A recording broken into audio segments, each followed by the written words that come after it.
Farm Kenya, brought to you by Fugo. Maziwa kwa wingi, ni kama mvua. Maziwa kwa wingi, utashiba. Akishiba, utashiba. Fugo Calf Starter Pellets, Calf Grow Pencils, Heifer Grow, Dairy Milk Plus, and Maxi Milk Plus. Products of Unga Farm Care. Akishiba, utashiba. Utashiba. Profite na ng'ombe wako.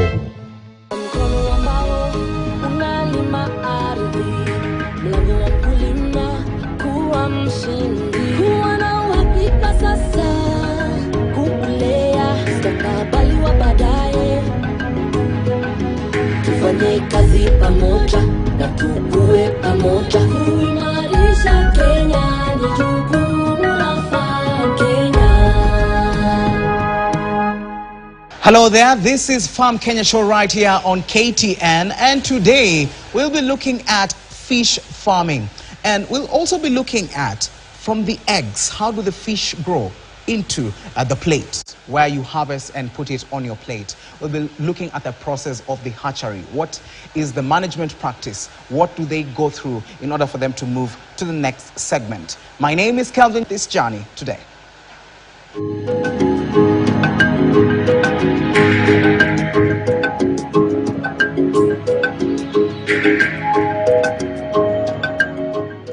So thank you so much for bringing us here today. Yes. And so the room that we are in has different segments that you've segmented. Yeah. So what is going on here, and what is the process?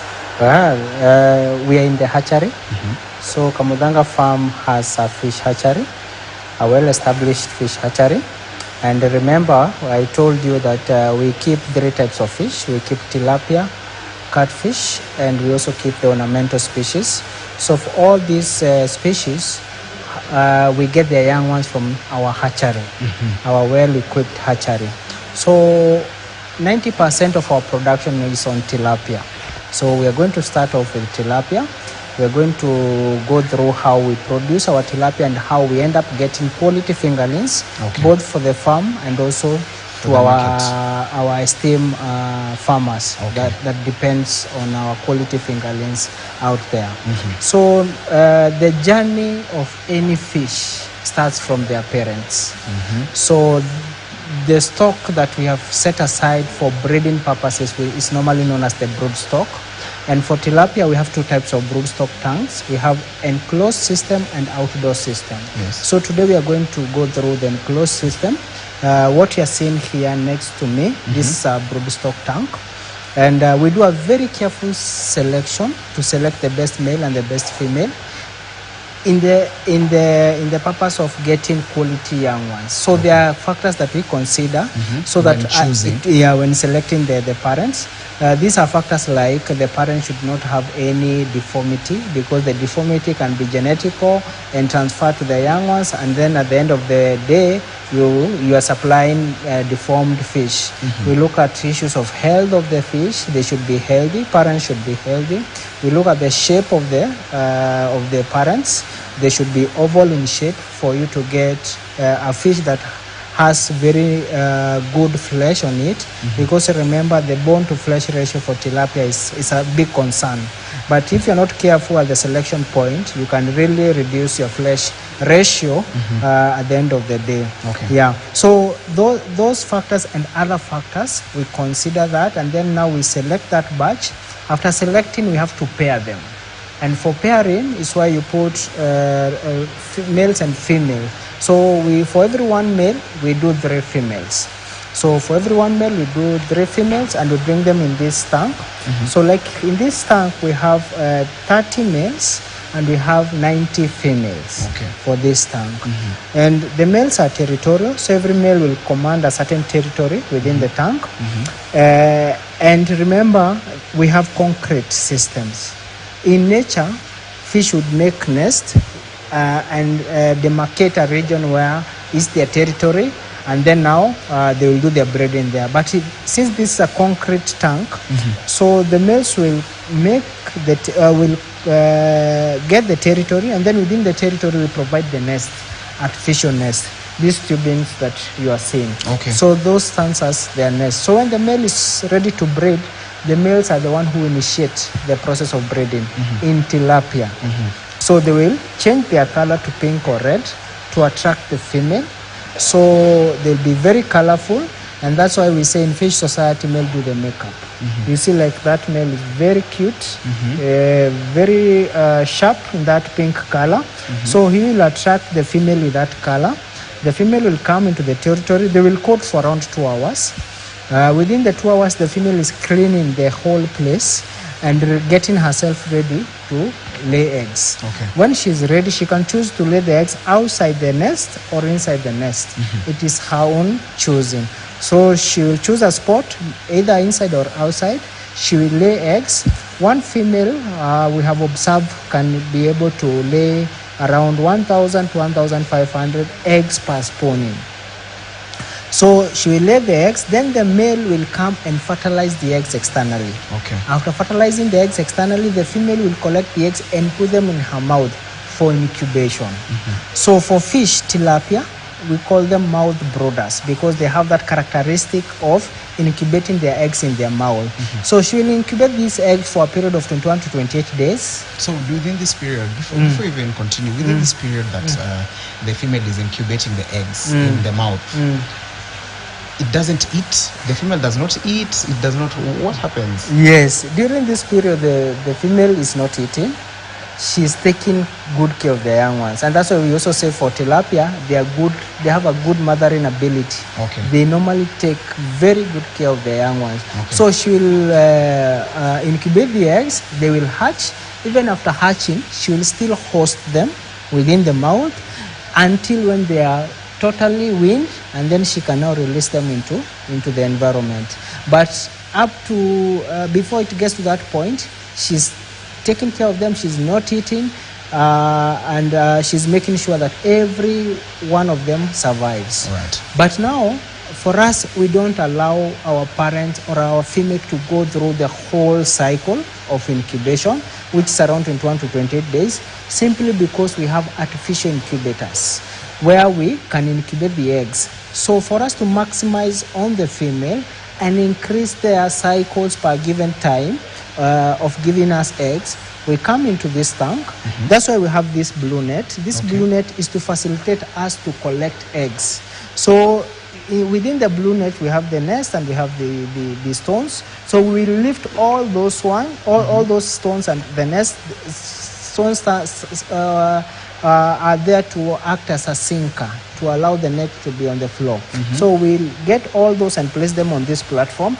Then we lift the net and corner the fish to one end. So we'll have two regions, one with fish and the other one without the fish. Then somebody will get into the region where we have the fish, hold each fish, because at that point we assume that all fish are female. Yes. Hold one fish at a go, opening the mouth and checking for eggs. If you see the eggs, we have to rinse them in bowls and then separate them in stages. Okay. Yeah, because our grading starts right from incubation. Yeah. And even now that you've spoken about incubation, let me take you back a bit. First of all, the fish on this particular, you called it indoor system. Yes, the indoor system. The fish that are here, they are fully grown. Yeah. So do you have a place that you source the fish from, or it's still within the farm? That's a very good question. When we are talking of broodstock selection, the genetics of your fish also matters, because you want to have a superior genetics. And for you to get a superior genetics, you need to have a very reputable source of your parents. So for us, our males, we import them, and I will explain to you why we import our males. But females, we collect from a reputable farm within the country. Okay. And the reason we do that is the male will give us that characteristic of fast growing. They come with that. While the female, they have that attribute of survival within this ecological environment. So that's the reason why we select the female locally, because we'll get young ones that will be tolerant to this temperature, young ones that will be tolerant to the kind of parasites and diseases that are available. Okay. And then the fast growing attribute we get from the fathers. So remember I told you that the female always incubate the eggs in their mouth. Yes, There's incubation. there's a very big concern when it comes to tilapia farming. When we are selling young ones to farmers and anyone who intend to keep fish for production purposes, not reproduction. Production, this means you want them to increase weight and then you sell at the end of the day. For that purpose, for tilapia, you have to grow male fish only. Why? Because males grow very fast and very big. Even in this tank, you can see the distinct sizes. Yes, because the females are a bit smaller. They are right? smaller, the dull ones. They are very Yes. small, and then the males are huge, and they are the same age mate. Yes. So, because in the business of production, it's all about the time that you take for you to get your product and the size that you manage to get. Is it the size that the market want? So, for those questions, it's proper to sell to farmers male fish only. Because males grow very fast and very big, and when you have males and female together in your system, they start reproducing, increasing in number in that setup, and you meant it not for reproduction but for production. Now you're having a lot of young ones, and this is limiting the resources that are there, like oxygen and also the feed ability that you have. So for this reason, we are supposed to sell to farmers male fish only. And this is what is known as monosex. Now the question is, how are we able to provide monosex to farmers? Yes, because these are very interesting things that you need to understand, and every other farmer need to understand. Yeah, so how are we able to get all our population to be male fish? So one, there are 3 ways of doing it. There are people who do hand sexing, where they allow the young ones to grow to a stage you can tell apart a male from a female. Then you select all the males, and the males you put them aside, and then the female, now you discard them. Yes. So you can either sell the male or you continue producing them. That's not the best because it's very tedious, time consuming. Imagine you have 40,000 and you have to select all the males within that. It's a lot of work, and it's also very stressful to the fish. It's not the best. Then the other one that you can do, the other method is a method that is known as sex reversal. They hatch female, but you convert their sex How do you to convert? male. I'm interested to know. Yes, that. yes. So what happens? We don't take them to Kitui, to that Zambani rock. No. To turn 7 times. Yes. No. So go around it. it's a scientific method that has been proven. So here is where other hatchery go and buy synthetic male hormone known as 17-alpha methyl testosterone, and they start feeding their young ones. So what you're doing to the female, you're causing hormonal imbalance. You're increasing the testosterone level in them. Yes. And when you do that, now the female become outwardly male, but genetically they are female. Because what you have just done, you have increased the testosterone level. Yes. Kamudanga, we don't do that. So what we do, we have special males. Our male can only sire males. This technology is known as the YY technology. It's the most recent technology where you have super males. These super males, when you breed them with the normal female that are XX, and then they are YY, you get all your young ones as XY, XY, XY, XY. We say 99% accurate in giving YY, in giving males. And this is very efficient, very effective. All right. So I think we need to move to the next, because we are looking at the indoor. Yeah. You called it indoor breeding, right? Yeah, indoor breeding. All right. So the other demarcations that we have here, what are they for? Are they for the same thing? No. Now, what After I want us to do is to go now and collect eggs together with you. Okay. So we have a system that we have prepared. It's ready for egg collection. So that you can see the eggs in the mouth and how the female incubate the eggs. Okay. So that's the next step. So you will walk with me to this other system, and you will have to get in. Yes. Yes, and hold the fish. So the system is set.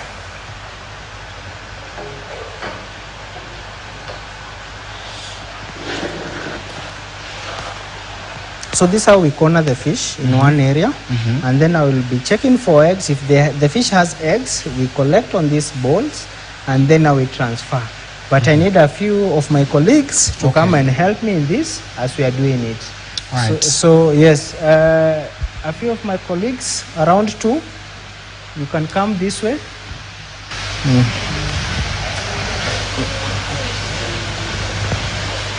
Right, so we are in the next demarcation where now we have the fish that we are going to try and hold to see if they have the eggs, right? Yeah, okay. Jump in. Let me show you how you hold the fish.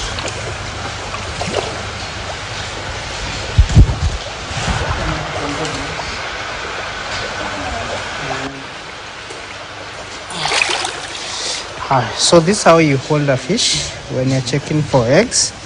So and then you open the mouth. Like now this one doesn't have eggs. Okay. But so normally where can we see the eggs? the eggs are in the mouth. Is it like just on the... In the mouth. Okay. This is the mouth. So you check for the eggs in the mouth. And then this is a female opening where it releases the eggs. Okay. And then the final opening where it releases other fluids from the body. Yeah. So that's how we hold. And yeah. And then now for a female, it will have 2 openings. Just one opening for the fecal waste, and then the second opening is a multi-purpose opening where it will release. Do we have males here? We have males. I can show you a male. And they are always big in size. How I should hold bigger than the... This are male. No, this. Let me check. No, this is a female. No, This is not a male, it's a female.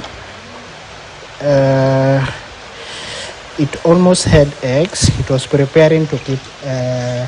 So the female was preparing to keep some eggs in the mouth, but this is a female, yeah? Then we open the mouth. Okay. So normally where can we see the eggs? The eggs are... This are male. Like just on the... This are male, yeah. Oh, so it has one... Okay. 2 openings. Yeah, one for fecal waste and the other one where it releases the other fluids from the body. So we have a female here, and I suspect the female has some eggs. How do you know? I can feel the mouth, yeah, and the action of the mouth. So this, you see. Yeah. So we rinse the eggs in there. And then you in the put trap. them towards the other side. For female, it will have 2 openings. Just one opening for the fecal waste, and then. So that's how we rinse the eggs. The second opening is a multi-purpose opening. Okay. So do we have males here? Yeah, we have the eggs here. You see. And then now this one we call them stage 3. Okay. We'll put them. So these are the eggs. The connection again. All right. So for stage 3, we put them on a separate. It's a female. So we normally have 3 stages for the eggs. We have stage 1, stage 2, stage 3, stage 4.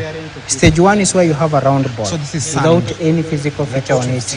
Yeah, no, this is stage 3. Then stage 2, you will see the eye spot.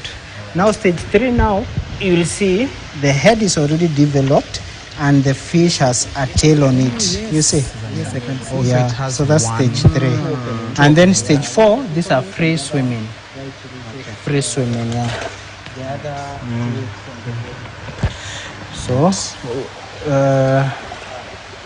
let me get another one. How do you Have another one here. Okay, even this one has. No, this one has stage 1. These are just round balls. So that's how we. You see, you have So this one a round ball. Yeah. So those are stage 1. The stage 3 So, ones. For example, when you are looking at the fish and getting the fish that has eggs, is there anything like eggs that have not fully fertilized? And do you find eggs that are not going to really bear any fruit? Yes, it happens. And how do you know that? So the color of the eggs will tell us whether the egg is fertilized or not fertilized. The fertilized eggs, the color should be yellowish or orange in color. Then unfertilized eggs will be white, and also will have 2 layers on it. So it will have already formed 2 layers, one upper side and another one, which is lighter in color and very dark in that whitish or creamish color. So that one is unfertilized. But when the eggs are yellowish, like this one, these ones are fertilized. These are fertilized. And what about these ones? Oh, these ones yes, these are not fertilized. Okay. Yeah. So again, this is stage 2. Stage 2. You can see the eye spot, but you can see the tail. Yes. Yeah. So for stage 2, I'm putting it here. We put them on a separate bowl. This small bowl here. Okay. Yeah. So that's how we collect eggs, and then you can see what he's doing. He's taking record of the eggs per stage. I thought this was a game, when you're bored and. No, this is an ambacus. Okay. Yeah. So for the ambacus, we count eggs per stage. Like now, the red color represents stage 1. Blue color represents stage 2. Yellow color represents stage 3. And again, if we have any from stage 4, we'll move beads. Okay. So these ones, the ones on the bottom, still represent the same as the ones on the top. So when we count up to 10 for stage 1, now to show that we have counted up to 10, we move the same color, but on the lower line. On the lower line. Yes. So that one will represent 10, and then we return this back. Okay. To where it was. Okay. So when I have it like that, I have 10 plus 2 for stage 1. Yes. That's 12 pieces. Okay. Yeah. So this tells us gives us a lot of information on the kind of reproduction that we are getting, because we monitor the calves. So if they are producing very well, we monitor that. If it goes down, we have to find the reason why we have reduced our reproduction. Okay. Yeah. All right. Very informative. So we get one more. Before we go,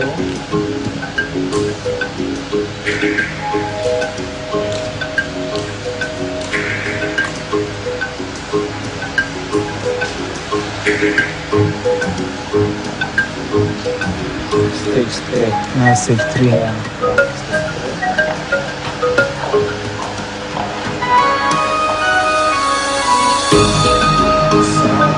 So we can go ahead and incubate them. Shika hivi. That's your right hand. Yes. Weka kidole chini ya hiyo fin. Kidole chini ya? Hii fin hapa. Hapa. Songesha kabisa.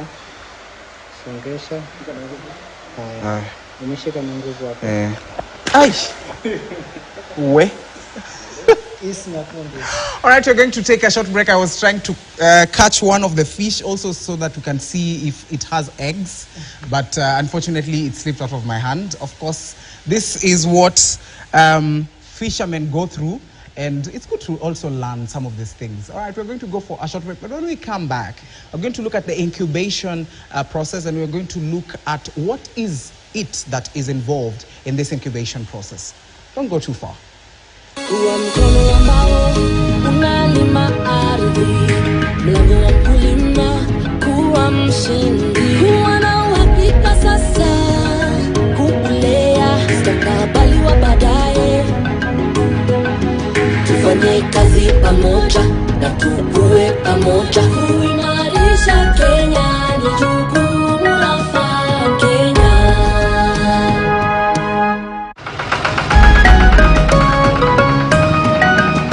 You are watching Farm Kenya. Brought to you by Fugo.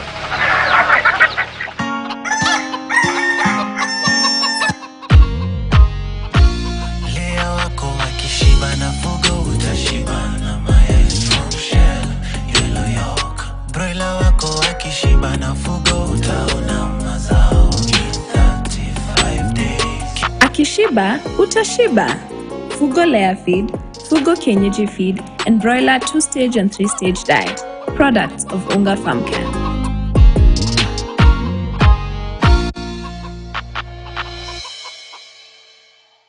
Kuwa mkono ambao unalima ardhi, mlango wa kulima, kuwa mshindi, kuwa na uhakika sasa, kulea mustakabali wa baadaye. Tufanye kazi pamoja na tukue pamoja, kuimarisha Kenya ni jukumu la Farm Kenya. Right, welcome back. And before we went for break, I was trying to catch some fish that had the eggs, of course, in the mouth. But unfortunately, I wasn't able to. But that's okay. Next time, I'll have to do that. Right, so we are in the next process, which is incubation process, where Patrick is going to show us what we are supposed to do. Patrick, Yes. let's go. Let's take it away. Now this is a very important step where now we incubate our harvest. For incubation, one thing that you have to understand, you have to take care of two things. That is the temperature, because if there's a temperature difference between the water where you're harvesting your fish, your eggs from, vis-a-vis the incubation system, of more than 2 degrees, you can lose all the eggs. Okay. So we have to get the temperature, and then we have to clean the eggs and remove the excess waste from the eggs. So for the temperature, we're going to use this gadget. It's known as a pin thermometer. So we'll first take the temperature of the water where the eggs are. And the temperature needs to be within which range? The temperature should be between 25 to 30, but the difference of the two regions should not be more than 2 degrees. Okay. So from where the eggs are coming from into the incubator. Into the incubator. Yes. So we have our temperature as you can read 29.1. 29.1. Very good temperatures. And then at the incubator, 28. 27.9. 27.9. So That is like 29.1 minus 27.9. That's like Around 1 degree. Yes, 1 degree. But now what you're going to do, this process is known as acclimatization. You want this environment to be similar to this, because you are moving the eggs from this to here. So what we do, you're going to hold this for me. Yes. So we're going to allow a little bit of this water to get here. Okay. And then we give it some time, up to the point where we'll be convinced now this environment is similar. Okay. Again, we do that. And then, as the water is increasing in the trap, you can reduce the water by decanting and using a net. So we just leave the water to go down. Yeah. Okay. And then you make sure you're trapping your fries. Okay. Then you return these ones back here.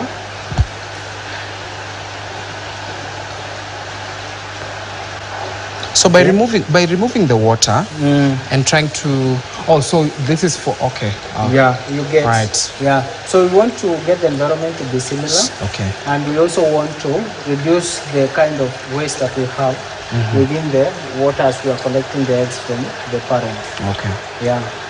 And now, when we are putting in the water from the one in the incubator, what if the water is not as pure as it's supposed to be? Is there testing that goes through the water that is put in the incubator? No, because we know the kind of environment where our parent is more of the same, similar to where we're incubating the eggs. Right. Yeah. So again, we reduce.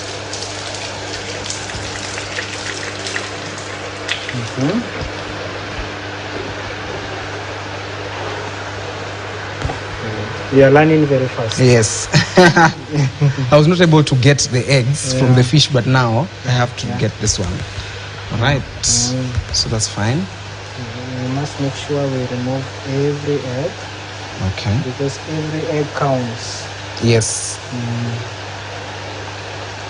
So from the incubator, how long do the eggs stay in the incubator before now they are moved to the different stations that we are seeing?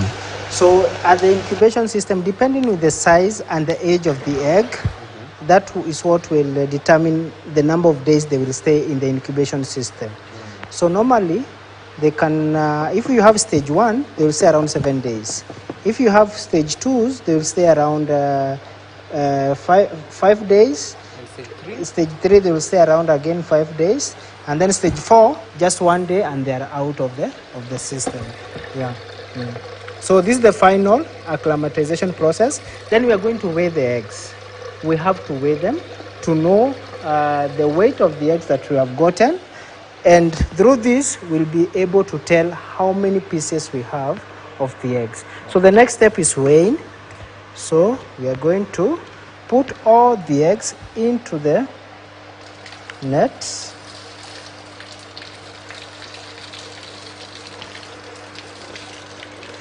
Like so. Let me make sure I get all of them at once. Like so. Then I'm going to use this. The process should be very fast because you might lose your fries if you take a long time. Okay. So we are going to tear. That's 0. We reduce water. That's why we have the towel here. So that you can get approximate. And what is the amount of water that needs to be put on this container? Any amount. The amount of water is to help you not to weigh. We call this type of weighing wet weight weighing, where we don't want to do just direct to the bowl. Yes. The eggs. We don't want to weigh the eggs direct to the bowl. That's why we use. So the water does not affect us. So at the moment we have around 300 grams. So for the 300 grams, for every one egg size, the weight is 0.013. Okay. That's the weight of the egg. And then now with the 300, you can divide to know the numbers of eggs that you have. So it's 300 divided by 0.013. Then now we are ready to incubate. You can hold this one for me. So we're going to incubate them in this jar. So we have to disconnect it for a moment. And then I have to add the eggs. So this is how we add the eggs into the jar. So these jars are known as McDonald's jars. The main purpose of the jar is to incubate fish eggs, more so tilapia eggs. All right. And when we look at the management practice, for example, when you want to clean the jar, because the more you continue taking the eggs, the more dirt usually collects around the jar. Yeah. So what is the management practice if someone has a jar like this at home and they want to, use it? How do you clean it? How do you make sure that it's always ready to hold the eggs? Yes. So the process of cleaning, this is a self-cleaning system. Okay. Yeah. So it have a filter in itself. The filter is down here. That's where we have the filter. Other than that, when we have removed all the eggs from the system, we clean it physically and then disinfect.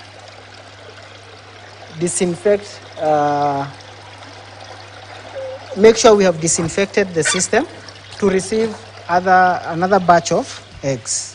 You get? Okay. Yeah. So the process, we can either clean physically at the end of the cycle, or we clean during self-cleaning system where the filter is working to make sure that the eggs are clean. So that's how we incubate. Now we have incubated our eggs. Now we need to make sure that our eggs are going round like so. So that's how they're supposed to be going round. Okay. You see now? After they've stayed here for, you mentioned 21 days. Yeah. Okay, some 7, some 5. At what point, what necessitates the fact that they need now to move to the next other, stage? yes, to the next so stage? So they will, like now you see what's happening. The already hatched one, the swim up, will drop into the troughs. Okay. After dropping into the trough, they have an orange ball with them, the egg yolk. So they will stay here for around 2 days. They completely feed on the egg yolk, then they are ready to start feeding. At that point, we'll carry them with this, count them, the numbers using the weighing scale, and bring them into this system where we start feeding them. Okay. Yeah. Right. So we bring them here.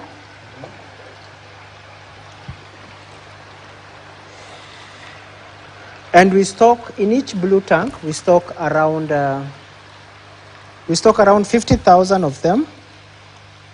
This is how we feed them, you see. So how? I can see them. Yeah, they're coming to us. Okay. Yeah. So we have That's trained beautiful. Them. So these ones are from the trough. The troughs, yeah. Okay. Yeah. So we put them in these kind of tanks. Now these are perfect recirculatory system. A recirculatory system is where you grow fish in a very small area, and you're growing a lot in number. And remember, you're also maximizing on your resources like water. So there's a lot of filtration that happens to remove all the waste, and then the water comes back to fish, creating a healthy environment. So what happens? You stock the fish here, 50,000 per tank. So do you count them physically, one by one? Physically, one by one. What we do approximation by weighing. Okay. Okay. So we put them here.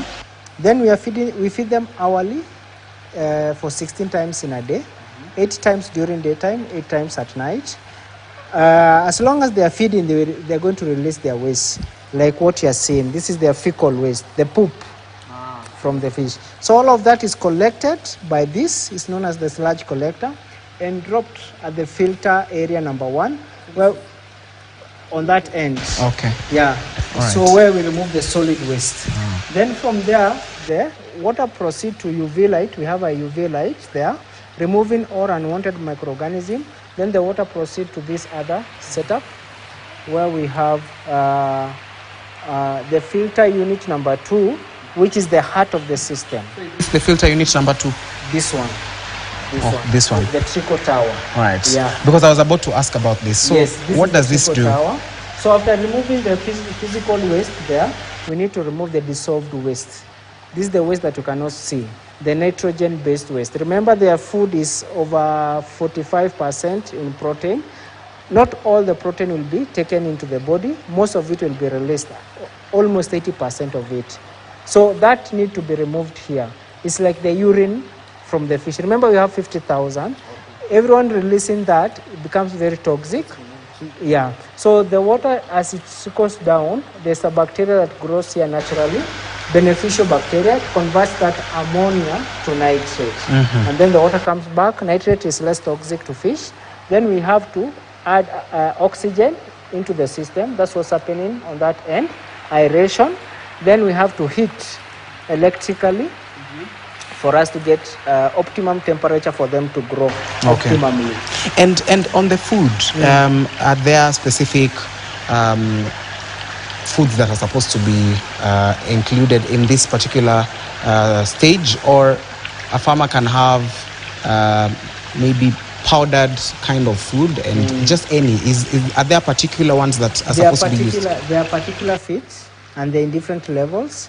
They are categorized in terms of the particle size as the fish is growing. So from the initial stage, the first around 15 days, when they are between 0 to 0.5 grams, they eat the powder feed, which is this one. Then there's another particle we call the 0.8 millimeter.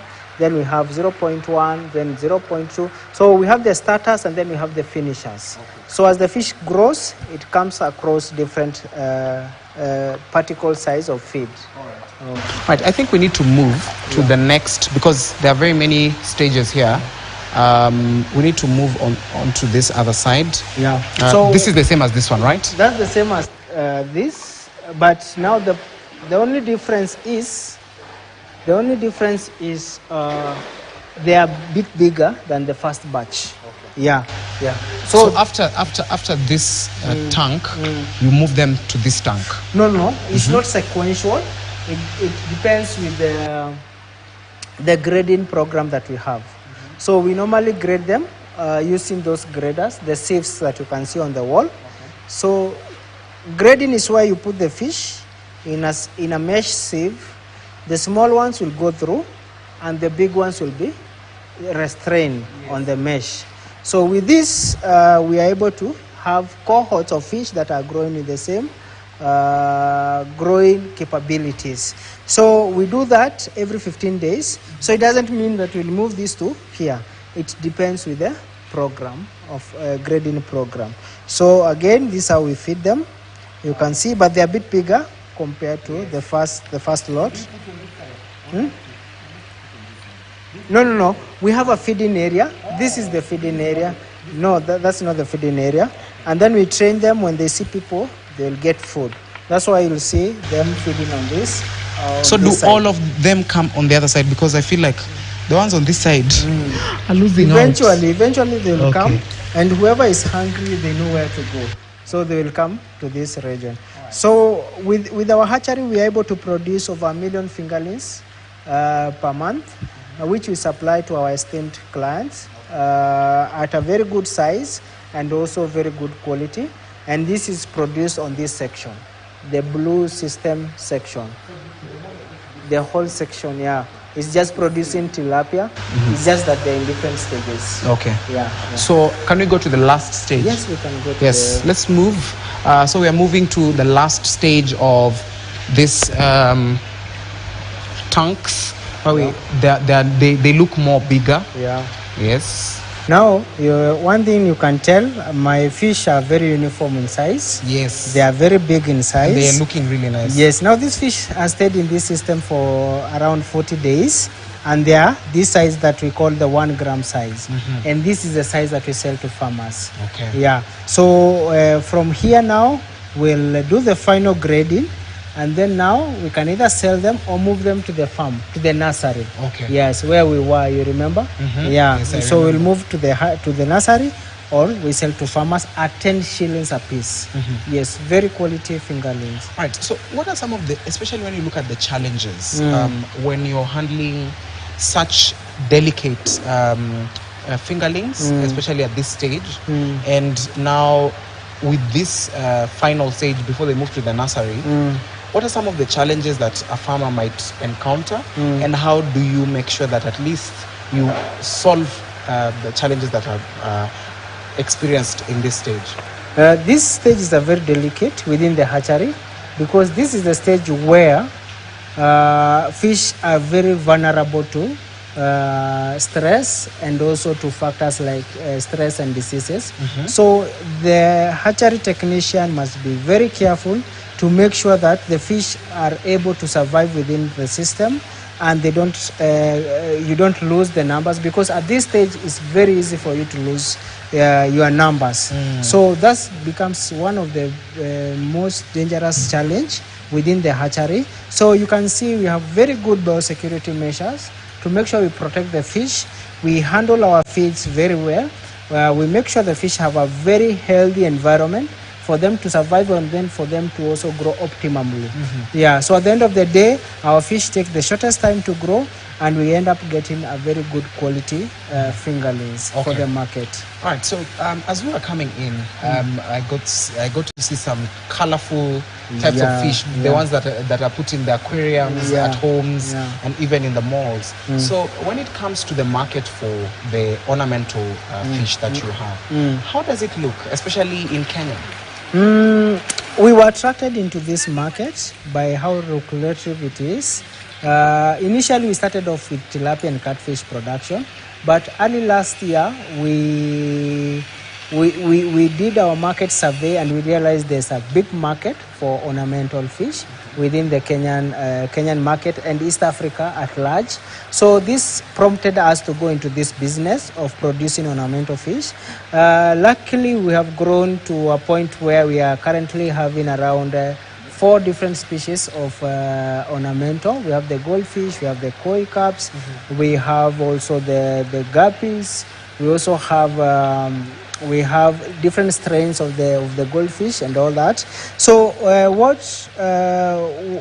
what really attracted us is the pricing for this ornamental. Okay. We sell them in inches. 1 inch goes for 100 shillings, and producing them, because we had really enhanced our fingerlings production with tilapia and catfish, it was very easy for us to adopt ornamental production. Okay. And we can really scale up to supply large numbers of the ornamental fish. And for the ornamental ones, do they go through such a process here, or you usually import them? How does it go? The parents, we outsource them from very reputable sources within and outside, and outside the country. And now when we bring them, now we breed them within our hatchery. Okay. And remember, every species of fish have their own different ways of breeding. Yeah, like now for tilapia we have gone through. For ornamental it's very different, totally different kind of breeding. Yeah, and we have been able to crack that one also. Yeah, and we are in the process of producing more and more of the ornamental.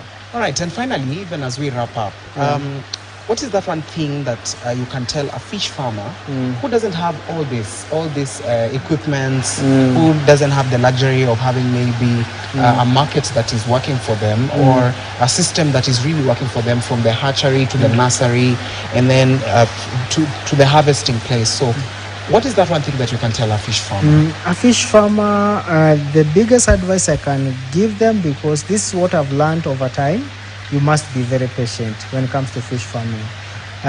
It's a very good business, but you have to be patient, and you'll meet challenges on the way. You get solution, you overcome, and you grow. And you should start the level that you're able to start at, because the room of development is very huge. The room of improvement is also very, very huge. You can start with a few tanks, learn how to grow fish, and then you'll expand organically. Like for us, this is a journey of 10 years. Okay. Yes, and we started off from a dam system. So we started putting fish in a dam, and then now we brought in tank system. We did ponds, we bring tank system, and now we're in a RAS system. Okay. So it's an organic growth, and simply because the market is there to drive that organic growth and accelerate it very fast. They are also the sector is also very supportive in all dimensions. We have the government supporting people in the sector. We also have institutions like Kamudanga where we can walk you through the whole process and help you not to make the mistake that we made over time. So we can really walk you through the whole process and help you achieve a lot. In this sector. Thank you so much. You're welcome. Patrick. All right, so we've come to the end of this edition of Farm Kenya today, and we were looking at fish farming. And today we've learned a lot. We've looked at the hatchery, what is involved, how do you make sure you get the eggs from the fish, and of course looking at the ornamental market as well. And we have learned a lot, and I believe you at home have learned something small. If you want to start fish farming, if you are in the fish farming business, you know exactly what to do in terms of making sure that at least at the end of the day you get a very good yield. My name is Calvin Nyakundi, and we've come to the end of this edition of Farm Kenya. And remember, every Tuesday we'll be bringing you the processes from the farm to the plate and even the market. Stick around. Kuwa mkono ambao unalima ardhi, mlango wa kulima, kuwa mshindi, kuwa na uhakika sasa, kulea mustakabali wa baadaye. Tufanye kazi pamoja na tukue pamoja, kuimarisha Kenya ni jukumu la Farm Kenya.